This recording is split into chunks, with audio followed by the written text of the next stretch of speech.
कि आजकल मीडिया भी सरकार के सामने नतमस्तक होकर के सरकार के ही गुणगान गा रहा है, ना कि सरकार से वो सवाल करने का। आपने कहा इनकम बढ़ गई, आप बताएं किसानों की क्या इनकम दोगुनी हो गई?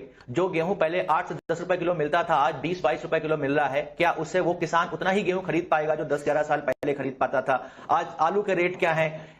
मेन चीज है, हम बार बार जीडीपी की बात कर रहे हैं कि जीडीपी जो है 4th पे पहुंच गई है, बट हमारी जो जीडीपी पर कैपिटा है वो अभी भी 130वीं के रैंक के अराउंड कर रही है। तो ये कह देना कि देश में बहुत विकास हुआ है आंकड़ों पे बड़ा आसान है।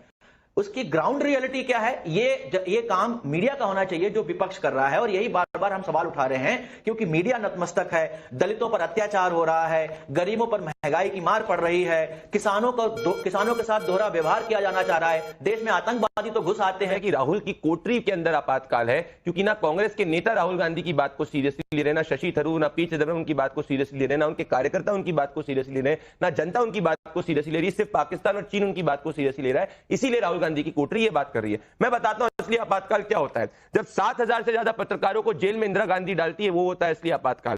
असली आपातकाल ये होता है जब उस वक्त के सूचना मंत्री विद्याचरण शुक्ल जो है वो संपादकीयों को कॉल करके ये बोला करते थे कि अगर कोरा पन्ना भी छापा तो जेल भेज दिया जाएगा। वो होता है असली आपातकाल। असली आपातकाल ये होता है कि जब कांग्रेस पार्टी डिसाइड करती थी कि कौन कितना अखबार में छापेगा, कितना नहीं छापेगा। अब मैं आपको बताना चाहता हूं इनकी दिक्कत क्या है। इनकी दिक्कत यह है कि जब इनकी सरकार हुई थी, इनके फॉरेन सेक्रेटरी थे शिवशंकर मेनन। उनने उस वक्त कहा था नविका जी की कांग्रेस पार्टी को 26/11 आतंकवादी हमले के बाद, उनकी किताब है choices inside the making of India's foreign policy, LET के मुरीद के हेडक्वार्टर पे हिट करना चाहिए।